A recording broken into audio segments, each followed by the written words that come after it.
জেনে নিন নীরবতার 5টি শক্তি। মহান আচার্য চাণক্য বলেছিলেন, যে ব্যক্তি বুঝতে পেরেছে কি, কখন, কিভাবে এবং কতটা বলতে হবে, সেই ব্যক্তিকে সফল হওয়া থেকে কেউ আটকাতে পারেনি। এমন ব্যক্তির সাফল্য নিশ্চিত। ধনুক থেকে নিক্ষিপ্ত তীর যেমন ফিরে আসে না, তেমনি মুখ থেকে বের হয়ে যাওয়া কথা আর ফিরে আসে না।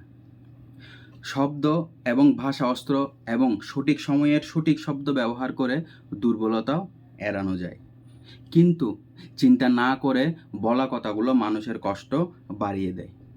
দ্রৌপদীর এই উক্তি যে অন্ধ ব্যক্তির পুত্র অন্ধই হয়, তা ছিল মহাভারতের যুদ্ধের প্রধান কারণ। আজও মানুষ নিজের জিহ্বা ব্যবহার করে অন্যকে হেয় করে, নিজেকে বড় করে তোলে। কিন্তু যারা বুদ্ধিমান ও সফল মানুষ, তারা ভালো করেই জানে কোন সময়ে কতটা এবং কি বলতে হবে। নীরব থাকার অর্থ এই নয় যে আপনাকে একটি শব্দ বলতে হবে না বা সারাদিন চুপচাপ থাকতে হবে। নীরবতার মানে অপ্রয়োজনীয় শব্দ ব্যবহার না করা। যেখানে প্রয়োজন সেখানে কথা বলুন, আপনার লক্ষ্যে মনোনিবেশ করুন। আজ আমি আপনাদের বলবো নীরব থাকার এমন 5টি উপকারিতা, যা জানার পর আপনি শুধু আজ থেকে নয়, এখন থেকে যতটুকু প্রয়োজন ততটুকুই কথা বলবেন। তো চলুন জেনে নেওয়া যাক সেই নীরবতার 5টি কারণ। 1. নীরবতা মানুষের দৃষ্টি আকর্ষণ করে। মহান আচার্য চাণক্য বলেছিলেন তার চাণক্য নীতিতে যে তিনি তার নীরবতার দ্বারা তার হাজার হাজার শত্রুকে পরাজিত করেছিলেন। তিনি নীরব থেকে শত্রুদের চিন্তায় আবদ্ধ রাখতেন এবং উপযুক্ত সময় এলে ইট পাথর দিয়ে শত্রুদের জবাব দিতেন। কতটা নীরব, অর্থাৎ নীরবতা মানুষের দৃষ্টি আকর্ষণ করে।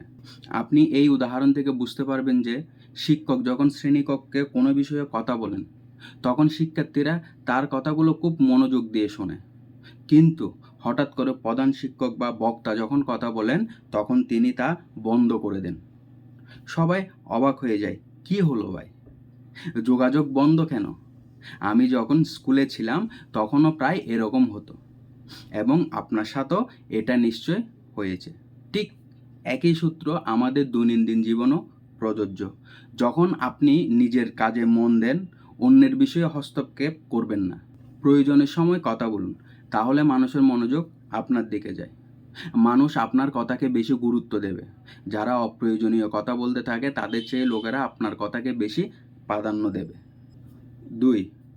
নীরবতা কথোপকথনে সাহায্য করে। আলোচনার সময় শান্ত থাকা আপনাকে অনেক সাহায্য করতে পারে।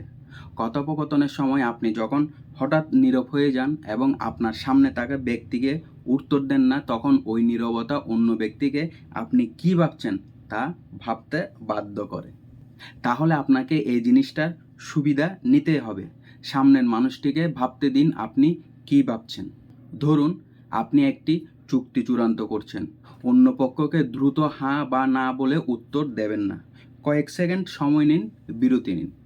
আপনার এই নীরবতা সামনের লোকটিকে বিরক্ত করবে এবং সামনের লোকটি কথা বলে আপনার নীরবতা পূরণ করতে চাইবে। নাম্বার 3, নীরবতা আপনাকে বিশ্বাসী তৈরি করতে সাহায্য করে। আপনি যদি একটি শক্তিশালী সম্পর্ক তৈরি করতে চান, তবে তার আগে আপনাকে বিশ্বাস গড়ে তুলতে হবে। বিশ্বাস তখনই তৈরি হয় যখন আপনি সামনের ব্যক্তির কথা মনোযোগ দিয়ে শুনবেন। কথোপকথনের সময় আপনি কম কথা বলবেন এবং বেশি শুনবেন। এতে করে অন্য ব্যক্তির মনে হবে আপনি একজন ভালো মানুষ। আপনি সামনের ব্যক্তির কথা ভালোভাবে শুনেন, কাউকে অবহেলা করবেন না। তবেই তিনি আপনার কথাগুলো ভালোভাবে শুনবেন এবং বিশ্বাস তৈরি হবে আপনার উপর। 4. উত্তর পান।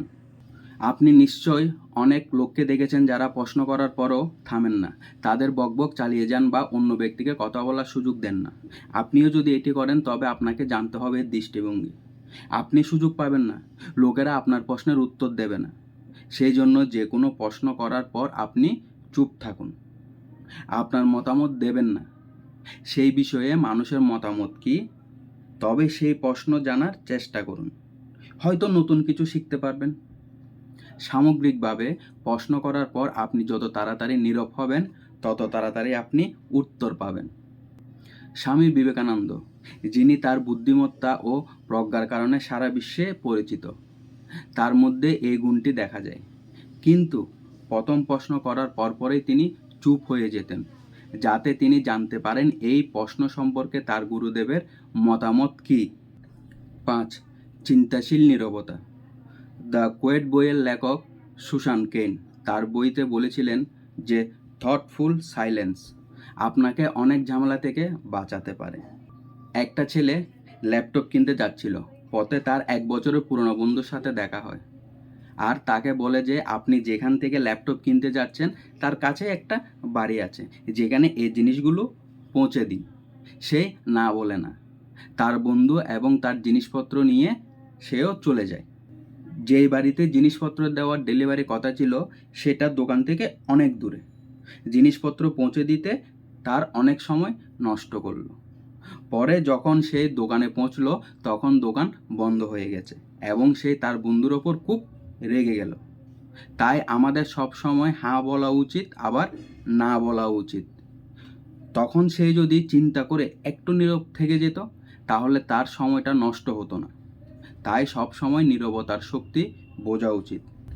তো বন্ধুরা, এসব থেকে নিশ্চয়ই বুঝতে পেরেছেন যে নীরবতার মধ্যে অনেক শক্তি রয়েছে। নীরবতার শক্তিকে অবমূল্যায়ন করা উচিত নয়। নীরবতা আপনাকে অনেক ঝামেলা থেকে বাঁচাতে পারে এবং আপনি যদি এসব উল্লেখিত জিনিসগুলোকে সরিয়ে দেন, যেখানে প্রয়োজন সেখানে কথা বলেন, তাহলে অবশ্যই আপনি অনেক উপকৃত হবেন। তো বন্ধুরা, আজকের ভিডিওটা কেমন লাগলো? যদি তোমাদের ভালো লেগে থাকে তাহলে ভিডিওটা একটি লাইক করো আর কমেন্ট করতে ভুলো না। আর আমার চ্যানেলটিতে নতুন হয়ে থাকলে চ্যানেলটিকে একটি সাবস্ক্রাইব করে দিও। দেখা হচ্ছে পরের ভিডিওতে। সেই পর্যন্ত সবাই ভালো থাকবে, সুস্থ থাকবে। টাটা।